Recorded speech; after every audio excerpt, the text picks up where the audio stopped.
Olá, vamos começar a nossa aula de hoje e estamos falando sobre espaços com produto interno. Então essa é a segunda aula sobre espaços com produto interno e vamos começar falando de uma noção muito importante que existe nos espaços com produto interno, que é a noção de ortogonalidade. Que a gente já viu essa noção quando a gente trabalhou com produto interno no espaço Rn. E aqui vamos retomar essa definição e vocês vão ver que para um espaço vetorial qualquer a definição é análoga. Então, se eu pegar um espaço vetorial com produto interno, que sempre quando tiver um espaço vetorial com produto interno, eu também posso chamar ele de um espaço euclidiano, tá bem? Então, espaço euclidiano e um espaço vetorial com produto interno são sinônimos, tá?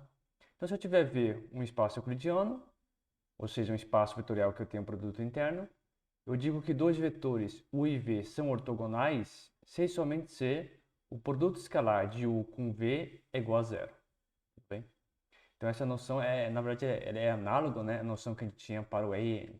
Então, se dados dois vetores, quaisquer, né, se diz que eles são ortogonais se o produto interno entre eles for igual a zero. Então, por exemplo, no R2, como eu já tinha trabalhado, e de lá sabíamos que dois vetores eram ortogonais se os segmentos de reta que representavam esses vetores eram perpendiculares, né? Então, no R2 era bem mais assim intuitivo, né? Que você tinha um vetor U para cá, então esse aqui seria o vetor U. Opa, esse aqui é o vetor U. Então, um vetor que seria ortogonal ao vetor U seria um vetor V dessa forma, tá?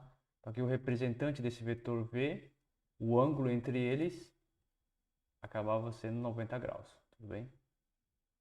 Ou seja, esses dois vetores, o segmento de reta que representava esses dois vetores, o U está aqui, o V está aqui, o ângulo entre eles dava 90 graus, tá? Em outras palavras, o segmento de reta que representava o U e V, eles eram perpendiculares.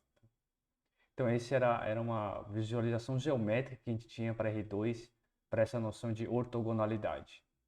Claro que quando você vai para dimensões maiores, essa noção geométrica acaba se perdendo. Vou dar um exemplo, né? Porque agora a gente está trabalhando com espaços vetoriais de um modo geral.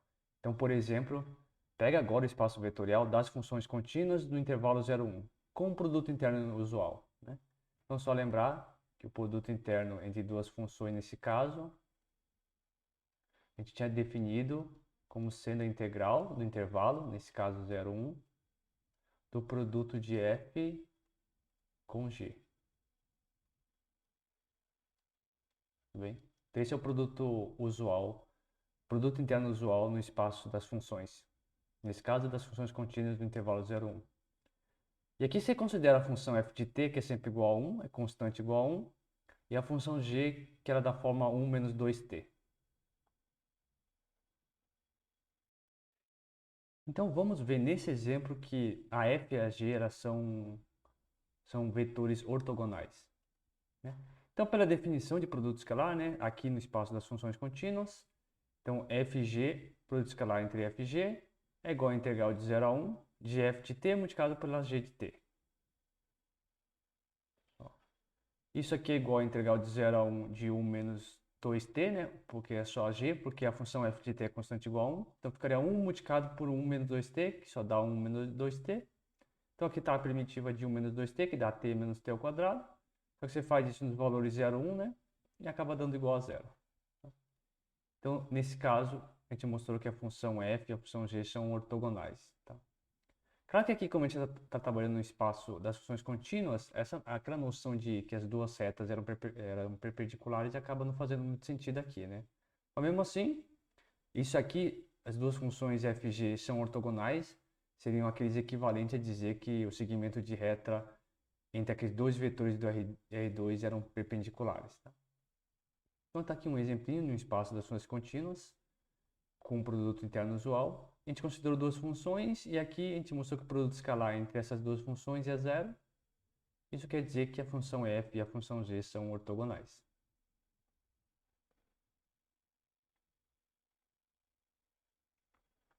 Legal. Com essa definição de ortogonalidade, pode fazer a seguinte definição. Então, você já viu um espaço euclidiano? Então, só deixando bem claro, né? Um espaço euclidiano quer dizer que é um espaço vetorial munido com um produto interno, tá? Então, é só uma outra notação que a gente está usando. Então, você já viu um espaço euclidiano e um conjunto S de vetores de V se diz ortonormal, né? Ortonormal, se somente você satisfaz duas condições. Todos os vetores desse conjunto têm norma 1, tudo bem? Então você pode pensar que o comprimento deles são todos iguais a 1. E a segunda, né, é que dois vetores quaisquer de S são sempre ortogonais. Então, se você pegar um UI, fazer o produto escalar com um J, dá zero se o I for diferente de J. Tudo bem? Então, qualquer dois que você pegar distintos nesse conjunto S, eles são ortogonais, tá? Ou seja, o produto escalar entre eles dá zero. Então, se o S satisfaz a propriedade 1 e a propriedade 2, você diz que esse conjunto S é um conjunto ortonormal.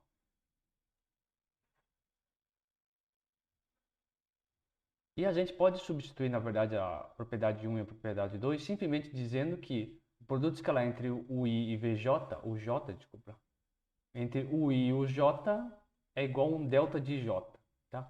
Onde esse delta de J é o conhecido delta de Kronecker, que ele é definido assim. O delta de II, ou seja, por os mesmos índices, ele dá 1. E se você pegar índice diferente, ele dá 0. Ou seja, o delta de J igual a 0 se o I for diferente de J. Tá? Porque a propriedade 1 dizer que o produto escalar, a norma do vetor UI é igual a 1, é a mesma coisa que dizer que o produto escalar de UI com ele mesmo dá 1. Tudo bem? Isso vem da definição de norma. Tá? Que a norma do vetor U é, na verdade, a raiz quadrada do produto escalar de UI com UI. Então, se a norma está dando 1, quer dizer que o produto escalar entre o I com o I também tem que dar 1. Tá? Então, por isso que aqui, então, se colocar o I, vai dar delta de II, que dá 1. Então, essa é a condição 1. E a condição 2 está dizendo que se você pegar o I diferente de J, dá 0. Então, o I com o J acaba dando 0. Tudo bem? Então, você pode substituir a condição 1 e 2 simplesmente com essa notação aqui mais compacta. Tá? Mas quer dizer a mesma coisa. Tem um conjunto S de vetores, ele é ortonormal se todos os elementos desse conjunto têm norma 1 e se você pegar dois elementos quaisquer desse conjunto, o produto escalar entre eles dá 0. Tudo bem? Então isso que é um conjunto ortonormal.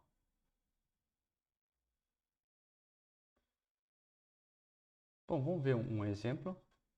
Então aqui em Rn se considera a base canônica. Tudo bem? O conjunto daqueles vetores linearmente independentes que é uma base para o Rn, a base canônica, padrão. Então essa base canônica padrão ele é um conjunto ortonormal. Então para checar isso, a gente tem que checar aquelas duas propriedades, mas aí basta ver que a norma de cada um daqueles vetores EI é igual a 1, para todo I igual... Então a norma de I é igual a 1 para todo I igual a 1, 2n. Porque lembrar, né? Esse I é aquele vetor que tem vários zeros, ele só não vai ter zeros na coordenada iésima. O resto é tudo zero. Tá? Então aqui na posição iésima, né, que é o índice que está aqui, esse vetor nessa posição só tem zero, só não vai ter zero na coordenada i. Então é fácil ver então que esses vetores têm norma 1 e também é fácil de ver que o produto escalar, pensando no Rn com o produto escalar usual, o produto escalar de i com EJ é igual a zero se o i é diferente de j. Então esse aqui é um exemplinho de... O Rn, a base canônica, é um exemplo de um subconjunto ortonormal. Tá? Então sempre isso. A norma de cada elemento de conjunto é 1 e o produto escalar entre dois elementos distintos é 0. Ou seja, dois elementos distintos desse conjunto têm que ser ortogonais.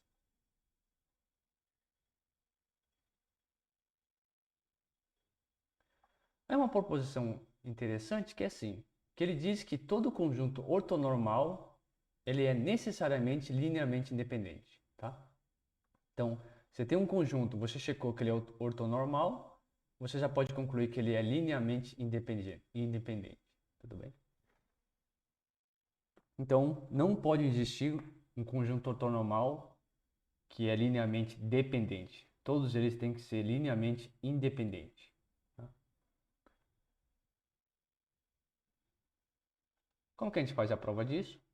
Suponha que eu tenho um conjunto S, escrito dessa forma, 1, 2, 1n, que é um conjunto ortonormal. Tudo bem? A gente quer provar, então, que esse conjunto S tem que ser linearmente independente.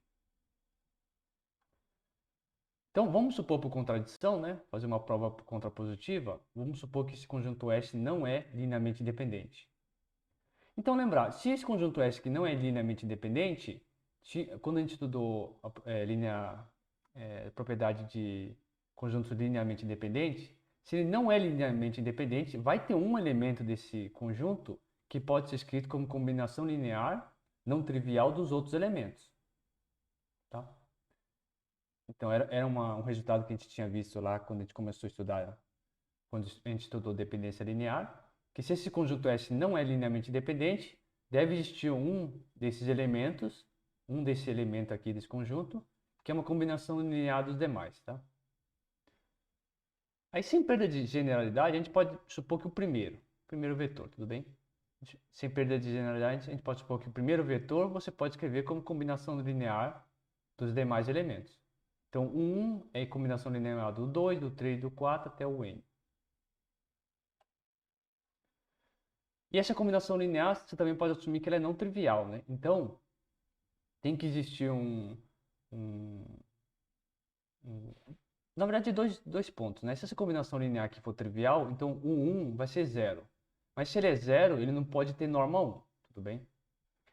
Então, se o vetor 1 for 0, né? Ou seja, se todos esses lambda, lambda 2, lambda 3, lambda n forem iguais a 0, o 1 é 0.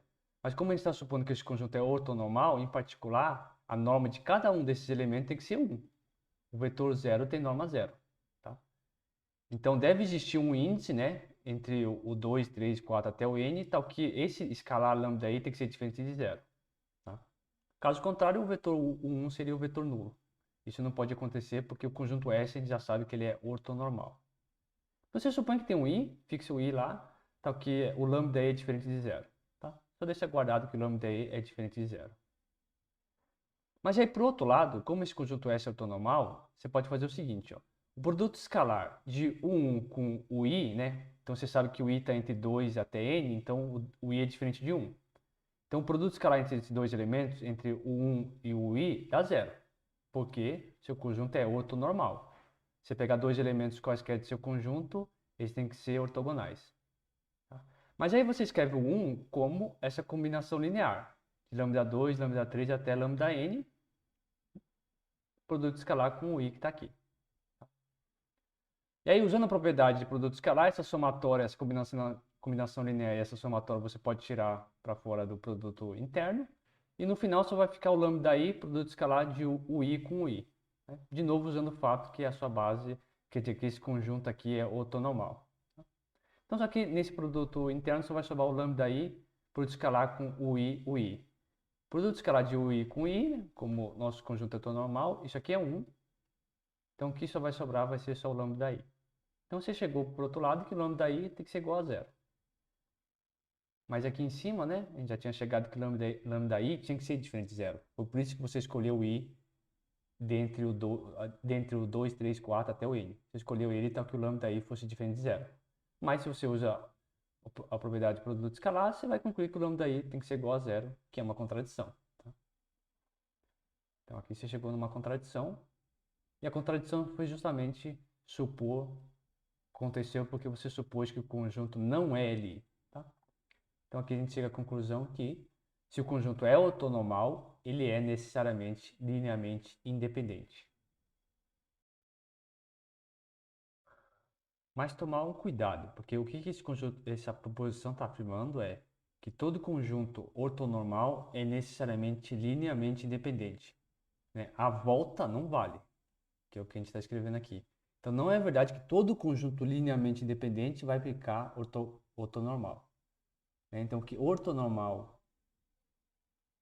Então, ortonormal implica linearmente independente. Tá? Todo conjunto ortonormal é linearmente independente.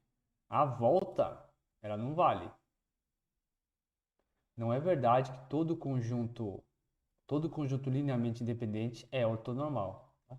Eu deixo como exercício vocês acharem um exemplo. Então, achar um exemplo de um conjunto que é linearmente independente, mas não é ortonormal. Tudo bem? Isso é bem fácil porque primeiro, um conjunto ortonormal, os elementos têm que ter norma 1, né? Já começa por aí. O conjunto tem que ter norma 1.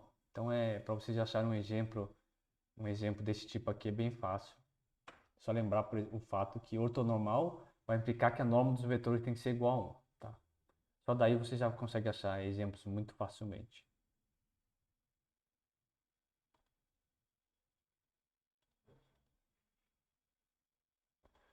Legal, então a gente está caminhando para chegar num resultado, que é o teorema de Gram-Schmidt, que é um dos teoremas principais na parte de estudos de estudo do produto interno no espaço vetorial. Tá?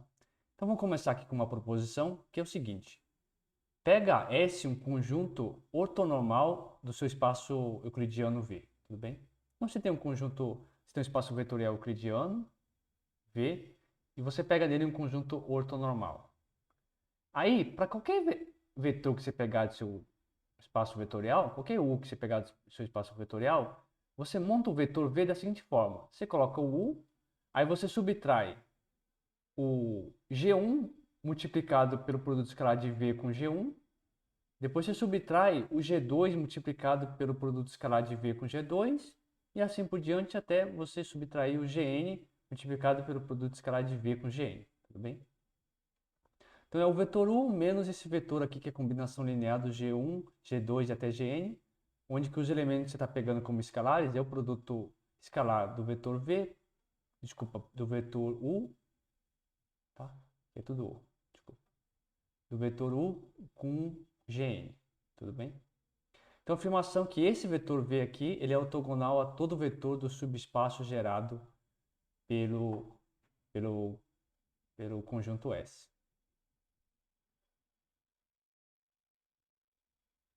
Então, o que ele está falando? Dado que você tem um conjunto ortonormal, pegou qualquer vetor U lá, você faz essa construção, você escreve o vetor U menos essa combinação linear do G1, G2, Gn, onde que os escalares você está tomando, né, que você pode pensar como sendo aquele lambda 1, aqui o lambda 2,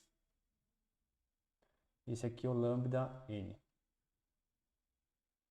Então você faz lambda 1, lambda 2, lambda n, onde o lambda 1 é o produto escalar do vetor U com G1, o lambda 2 é o produto escalar de U com G2, e assim por diante, até que o lambda n é o produto escalar de U com Gn. E ele está afirmando que esse conjunto, esse vetor V, ele é ortogonal a todo vetor do subespaço gerado pelo conjunto S. Então vamos fazer a prova desse resultado. Aqui é o próprio U.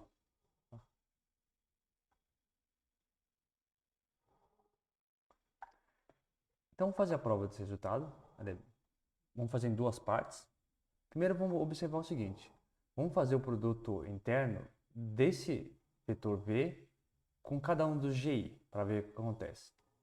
Então, o produto interno de V com GI é igual. Eu vou substituir o V por toda essa expressão dele aqui, tá? Então, você substituindo, esse aqui é a expressão do V. Você está fazendo o V, produto escalar com GI. E aí, usando a propriedade do produto interno, como já tinha visto na aula passada, né? Porque o produto interno ele é linear. Você pode pensar que ele é linear em cada uma das coordenadas, principalmente o produto interno que estamos pensando aqui é o produto interno real. Então ele é linear. Então você pode produto interno do GI com esse vetor inteiro, você pode ir aplicando um por um e colocando o sinal para fora do produto interno. Então vai ficar o GI com U, que é o que está aqui. Depois o menos, fica o GI com G1, tudo bem? G1 com GI. Esse elemento aqui, lembrar que ele é um escalar, então ele pode sair do produto interno. Então fica U com GI, menos o produto escalar de U com G1, que é o que está aqui, né? É só o escalar. E aí o produto escalar de GI com G1, que vem para cá. Tá? E você vai fazendo para cada um desses elementos, você obtém a igualdade aqui embaixo. Tá? E aí, por final, vai sobrar só esse, o produto interno de U com GI. Lembrar que o G é um subconjunto ortonormal. Então, produto escalar de GI com G1, se o I for diferente de 1, esse aqui vai dar 0.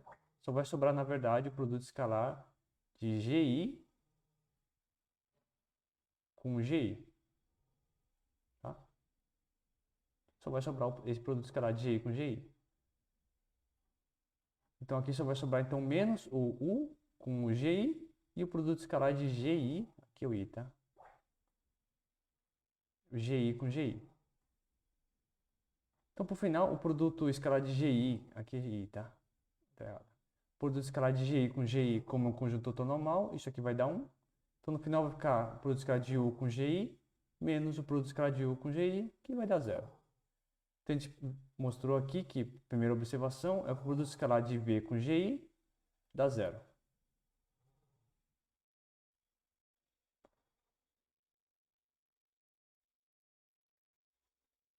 Bom, então aqui só escrevendo, então provamos que o produto escalar de VI com GI é igual a 0, para todo I igual a 1, 2n. Então, o produto escalar de V, desse vetor V, com qualquer elemento aqui desse conjunto, já dá 0.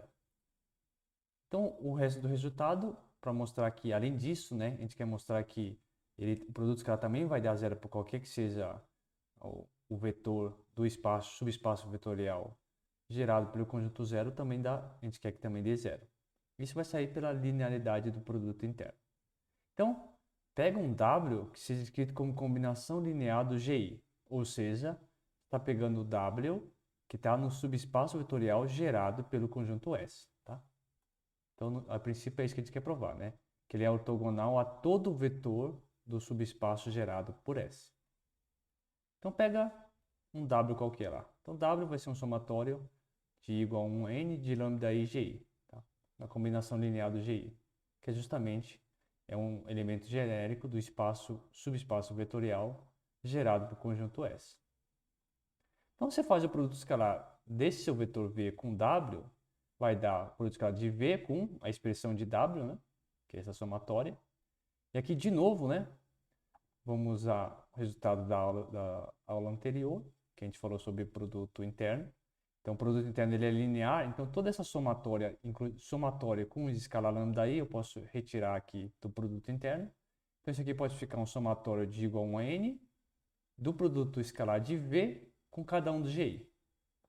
Mas, como mostramos na primeira parte, esse produto escalar do V com o GI, qualquer que seja o GI, vai dar 0. Então, você vai ter aqui um somatório de 0, né? Então, no final, você vai ter 0. Então, o produto escalar de V com W acabou dando 0. Então, você mostrou que esse V definido dessa forma, tá? Aqui, só corrigindo que aqui é o U. O V definido dessa forma, é tal que ele é ortogonal a todo vetor do subespaço gerado por S. Tudo bem? Então, por que esse teorema é interessante? Porque ele, de certa forma, vocês vão ver um pouco mais para frente, quando a gente demonstrar o teorema principal aqui dessa aula, que ele, de certa forma, ele dá um meio para a gente de construir vetores ortogonais, dado que você já tem um conjunto de vetores ortogonais. Tudo bem?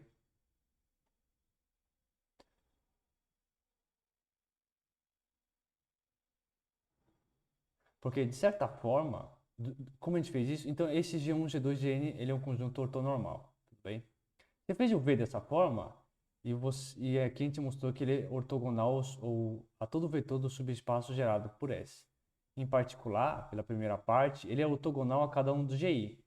Então são duas coisas. Se o V, esse V que a gente definiu dessa forma aqui, for diferente de zero, então ele é um vetor que é não nulo e que é ortogonal a cada um desses elementos. Tá? Então se você pegar esse aqui e adicionar o V dividido pela sua norma, o que você vai ter? Você vai ter outro conjunto ortonormal. Tudo bem? Por outro lado, se esse V aqui que você definiu, se esse daqui for zero, então na verdade você escreveu U como combinação linear do G1, G2, Gn. Tudo bem? Então você acaba tendo esses dois caminhos. Se o V que você definiu dessa forma foi diferente de zero, basta você fazer o V dividido pela norma do V e acrescentar o conjunto S, que você vai ter um novo conjunto que é ortonormal. Tudo bem? Então você aumentou um pouco o seu conjunto S. Por outro lado, Se você pegar o vetor v dessa forma ele dá zero, quer dizer que o u pode ser escrito dessa forma, como combinação linear do G1, G2, Gn. Tudo bem? Então, essa proposição dá para a gente umas conclusões bem interessantes, né? Por exemplo, um outro exemplo seria assim. Aqui a gente está pegando qualquer que seja U pertencente a V. Se você supor que esse conjunto S não gera todo o conjunto V, então sempre você vai conseguir pegar um U que não está no espaço gerado por S. Tudo bem? Se você pegou um U que não está no espaço gerado por S, você vai garantir que esse V que você definiu dessa forma, ele é diferente de zero. Tudo bem? Em particular, você vai conseguir expandir esse vetor, esse conjunto S.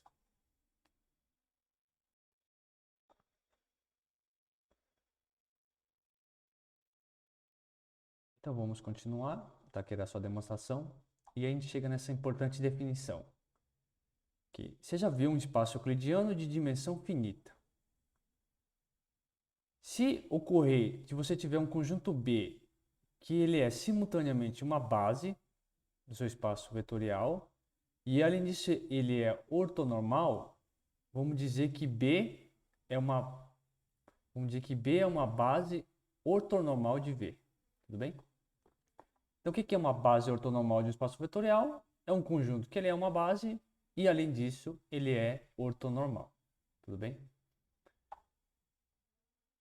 Então, quem está dizendo aqui base mais ortonormal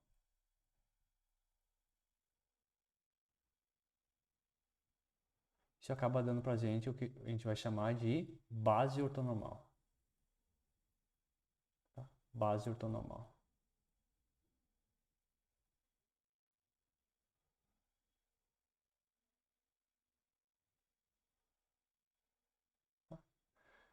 Então, base ortonormal, simplesmente, né, você praticamente só está juntando as palavras, então é um conjunto que é uma base e, além disso, ele é ortonormal. Tudo bem?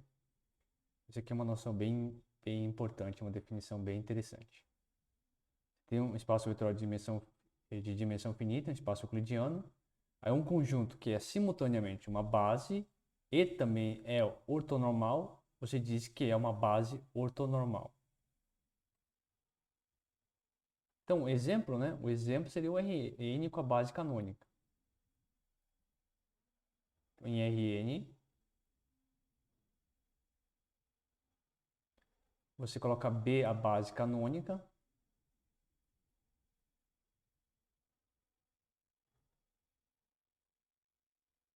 Canônica é base ortonormal. Tá? É fácil de checar isso.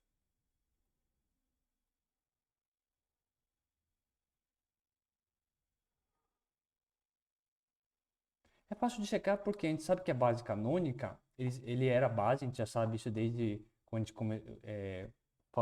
fez o estudo sobre base, dimensão, a gente já sabe que ele é uma base.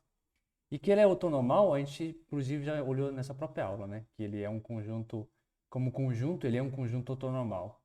Então, se a base canônica ela é a base e também é ortonormal, em particular ele é uma base ortonormal de Rn. Então aqui a gente tem um teorema muito importante. Na verdade, a sua demonstração acaba sendo igualmente importante. Esse é o teorema, né? Então o teorema está dizendo o quê? Que todo espaço vetorial euclidiano de dimensão finita, aqui a gente vai supor que é diferente, esse espaço vetorial é diferente do espaço vetorial nulo. Então todo espaço vetorial euclidiano de dimensão finita admite uma base ortonormal. Tudo bem? Então esse é o teorema. A gente já sabe o quê? Que todo espaço vetorial de dimensão finita admite uma base. Tá? Todo espaço vetorial. Se você adicionar aquele euclidiano, vamos provar que a gente consegue ainda mais que essa base seja uma base ortonormal. Tudo bem? E a demonstração, na verdade, na demonstração é que vamos ver o que é conhecido como o processo de ortogonalização de Gram-Schmidt.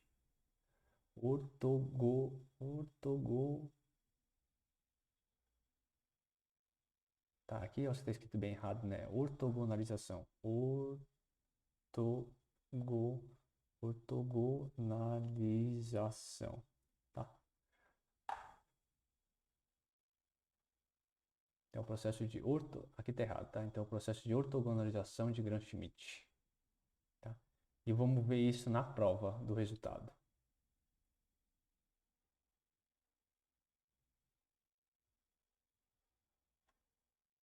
Então, o teorema ortogonalização de Gram-Schmidt.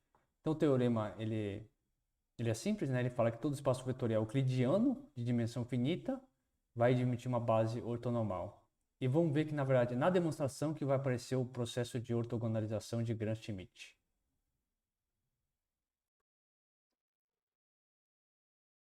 Um comentário antes de entrar na demonstração da prova é que, assim, por que essa base, a existência de uma base ortonormal, ela é uma coisa interessante para a gente?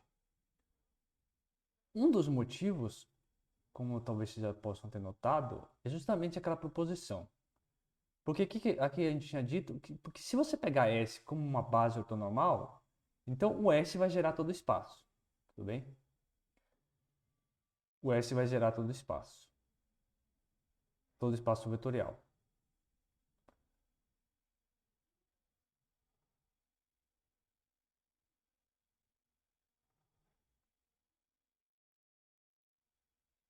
Se ele gera todo o espaço vetorial, então observe, então suponha que você pega o S como uma base ortonormal. Então o conjunto S vai gerar todo o espaço vetorial V. O que a gente construiu aqui, esse V, é um conjunto que vai ser ortogonal a todo vetor do subespaço gerado por S. Mas se S você já começou com ele sendo uma base ortonormal, o subespaço gerado por S na verdade é todo V. Então se você tem um elemento, construir um elemento que é ortogonal a todo elemento do espaço vetorial, esse V também vai ter que ser igual a zero. Tudo bem?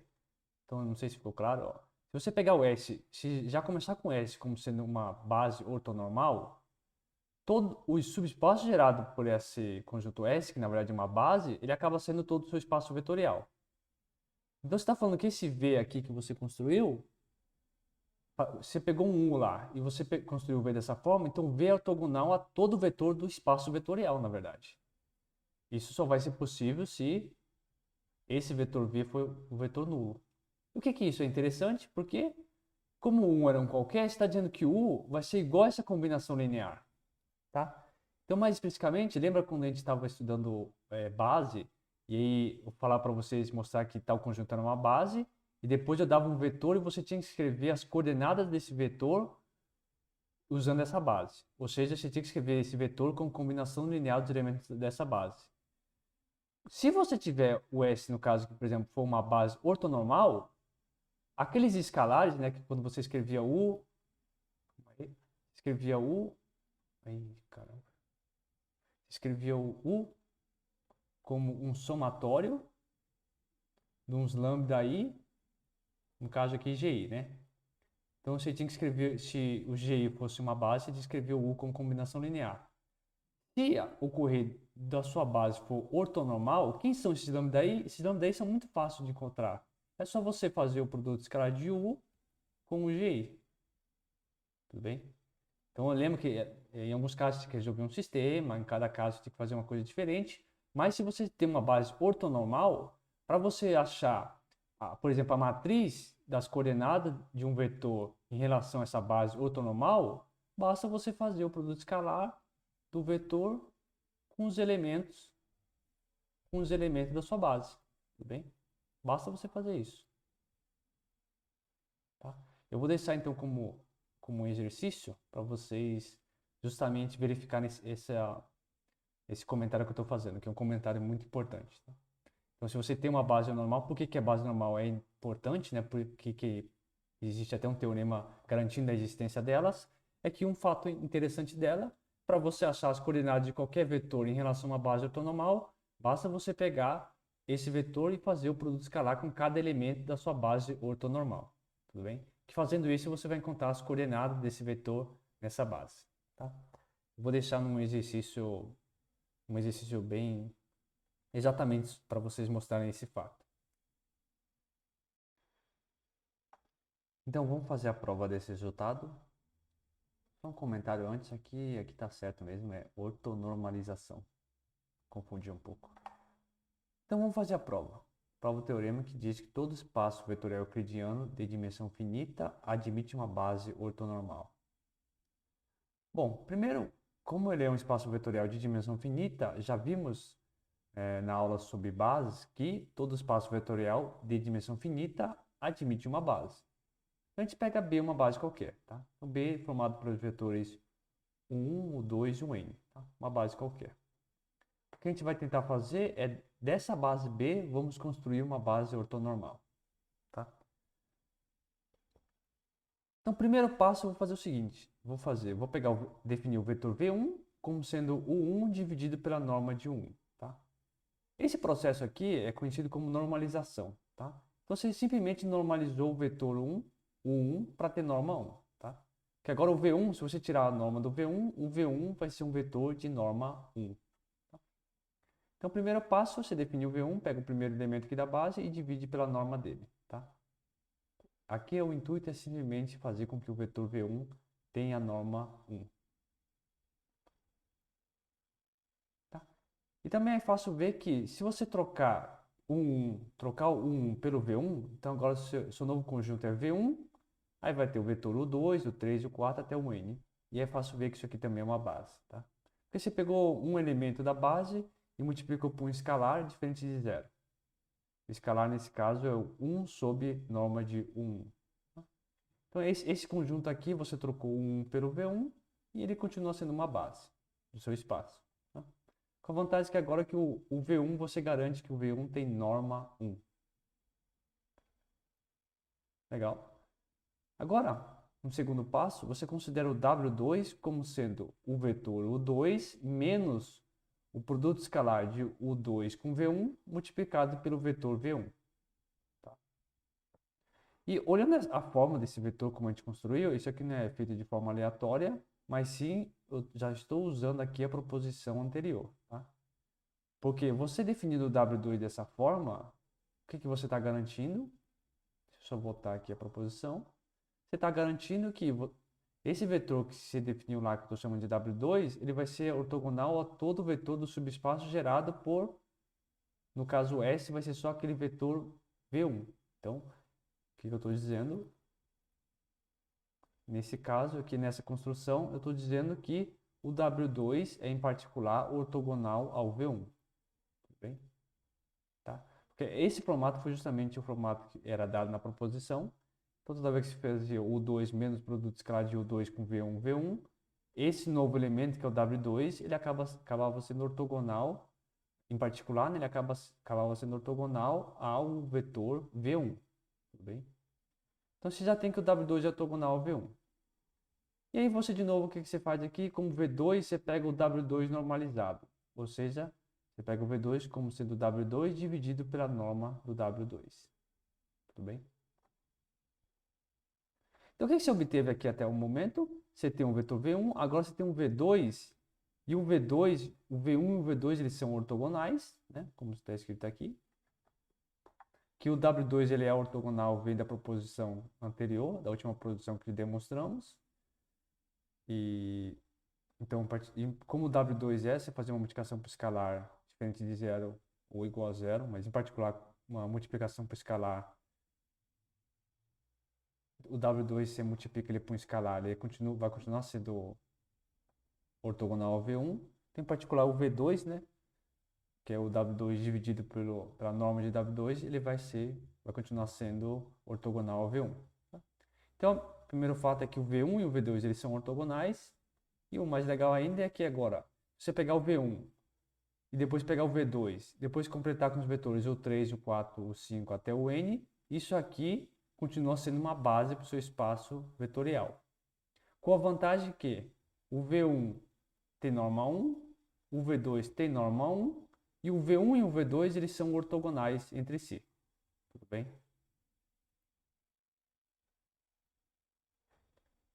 Legal. Então agora a gente já tem uma base aqui, ele ainda não é ortonormal, mas o V1 e o V2 eles têm norma 1 e o V1 e o V2 eles são ortogonais entre si. Tudo bem? Legal. Mas a gente continua, vai para mais um passo. Vamos definir o W3 como o vetor U3 menos o produto escalar de U3 com V1 multiplicado pelo vetor V1 menos o produto escalar de U3 com V2 multiplicado pelo vetor V2. De novo, esse W3, para aquela proposição anterior, o W3 vai ser, em particular, ortogonal a V1 e a V2. Tá?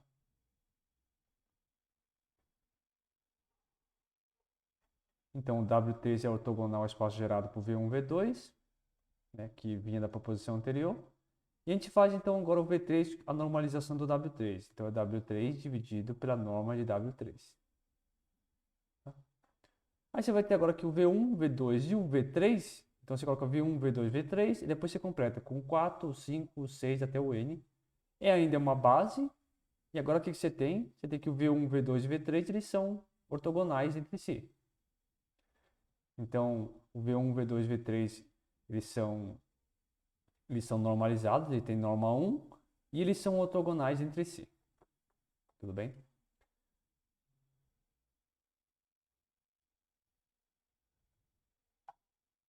E o que você faz? Então, o que a gente está fazendo nesse processo? Cada vez que o processo vai indo, você vai trocando o vetor U por um vetor V, e de tal forma que o que está desse lado de cá já é o quê? Já é um conjunto que ele é normalizado, cada vetor vai ter norma 1, e além disso, entre eles, o produto escalar dá zero. Ou seja, esse conjunto para cá, em cada passo que você faz, ele vai se tornando um conjunto ortonormal. E o que é de esperar? Cada vez que a gente vai fazendo o processo, a gente vai agora o próximo processo é trocar o 4 pelo V4, com uma expressão parecida com essa, só que você vai adicionar o V1, o V2 e agora você vai adicionar também aqui o V3. Tá? Então você vai adicionando, você vai trocando cada U pelo V e você vai obtendo que essa parte, o que vai ficando para essa parte de cá, acaba sendo um conjunto ortonormal. Então você continua até chegar no último estágio, né, que é o estágio N. Então você vai até o Vn, depois você consegue mostrar que o V1, V2, Vn é uma base ortonormal. Tudo bem? Então, de uma base B que a gente pegou qualquer do nosso espaço vetorial, a gente foi trabalhando com ele, usando a proposição anterior, até conseguir o conjunto C, formado pelos vetores V1, V2, Vn, que é uma base ortonormal.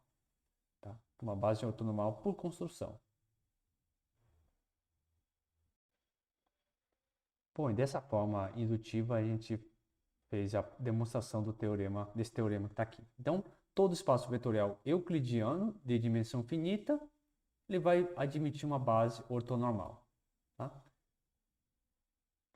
Bom, mas como eu já tinha mencionado, o que é bem legal desse teorema é a sua prova, né? Que essa prova aqui, todo esse processo, você pode até pensar num processo até que é meio algoritmo, ele é conhecido como processo de ortonormalização de Gram-Schmidt. Tá? Então, só vou colocar ele aqui, que é ortonormalização mesmo, tá? Mas eu vou colocar aqui, vou escrever aqui de forma um pouco mais aberta, porque para ficar bem claro qual que é o processo, né? Então, você pega B, uma base qualquer do seu espaço vetorial. Tá? Então, a primeira coisa que você vai fazer é você vai normalizar o primeiro vetor. Então, no passo 1, você vai pegar o V1 como sendo o 1 dividido pela sua norma.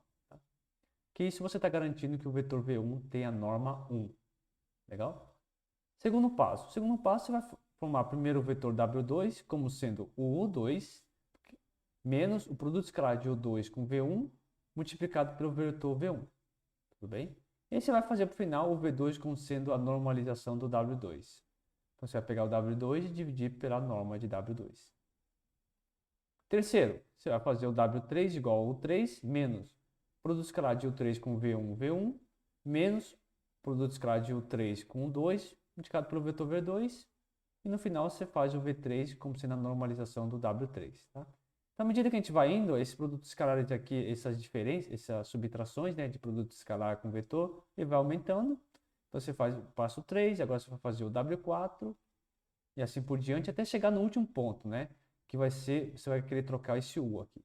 Então, primeiro você define o Wn como sendo UN menos produto escalar de UN com V1, menos, menos, menos, até chegar no UN, produto escalar com Vn menos 1, multiplicado pelo vetor Vn menos 1. Tudo bem? Então, esse aqui vai ser o último processo, o último vetor que você vai obter.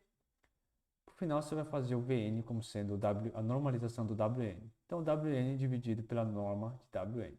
Tá? Por fim, os vetores V que você encontrou, que é o V1, V2, Vn, ele é uma base ortonormal para o seu espaço.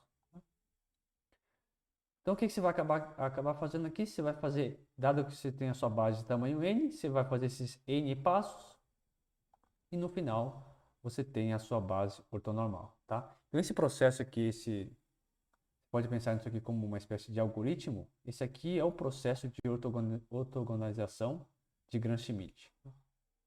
Então, um comentário, né, essa questão de nome. Quando vem essa palavra de ortogonalização, vocês têm que sempre pensar no sentido que obter vetores ortogonais, tá? Quando tem algo adicional, como esse que estava escrito aqui, ortonormalização, quer dizer que é ortogonal e, além disso, os seus objetos vão ter norma 1. Tá?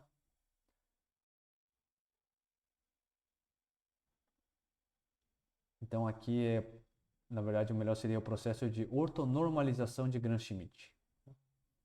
Bom, mas esse é o processo. Tá? Então, dado uma base B, como que é o procedimento para você da base B, que é uma base qualquer do seu espaço vetorial, você conseguir construir uma base ortonormal. Tá? Então, esse aqui é pode ser pensado como um algoritmo de como que o processo funciona.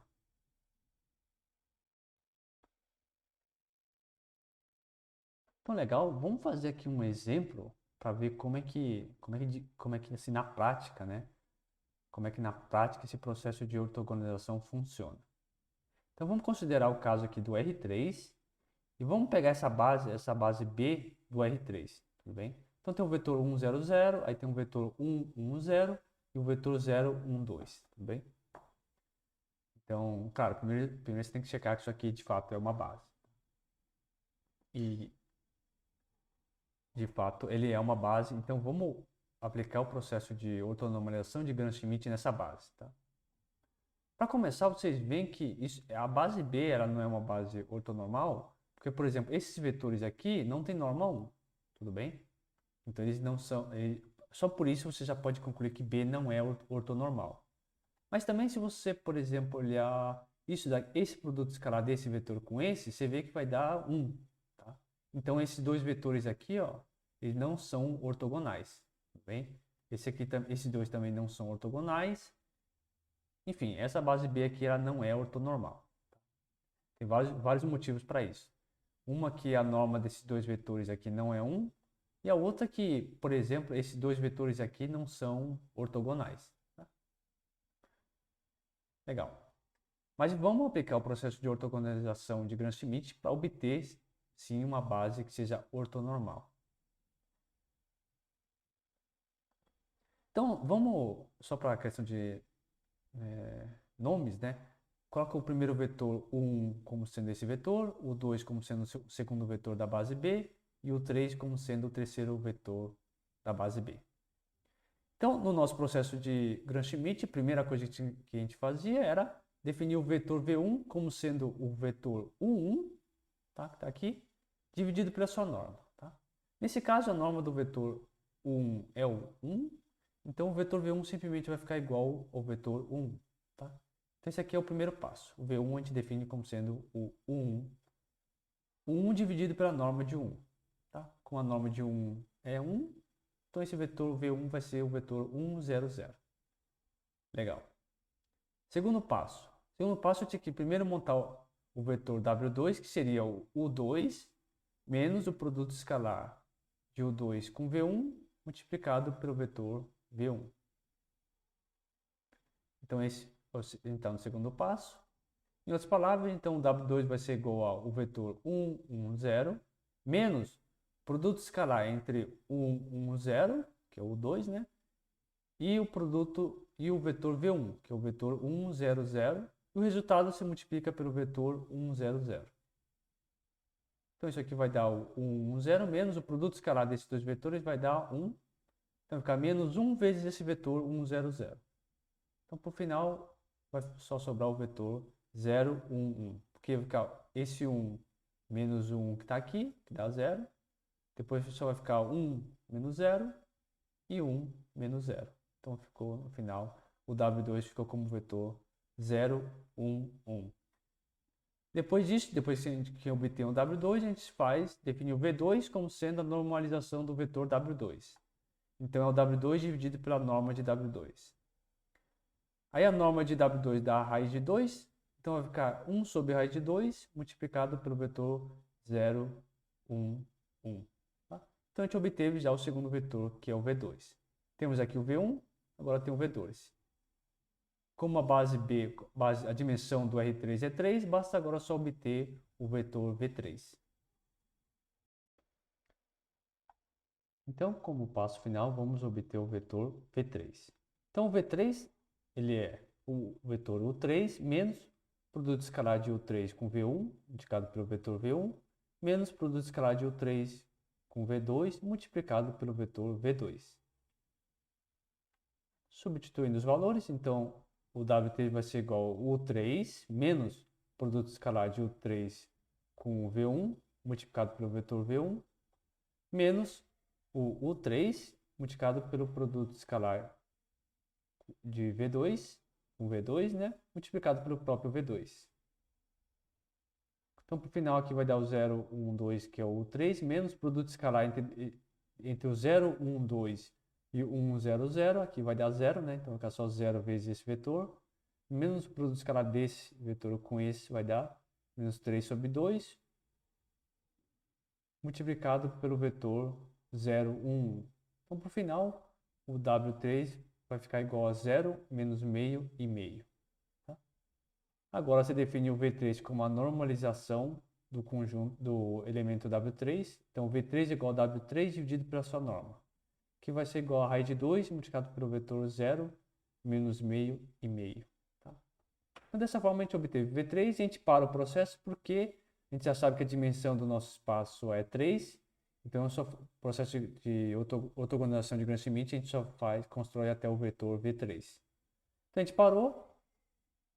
Por final, a gente define o vetor C como o V1, conjunto C como V1, o V2 e V3. E pronto, esse conjunto C é uma base ortonormal de R3, tá? Então, esse é o processo de ortonormalização de Gram-Schmidt. A gente aplicou no caso particular do R3, tá?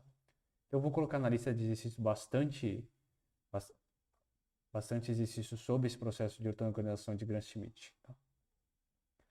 Bom, por isso era o que eu tinha para passar na aula de hoje.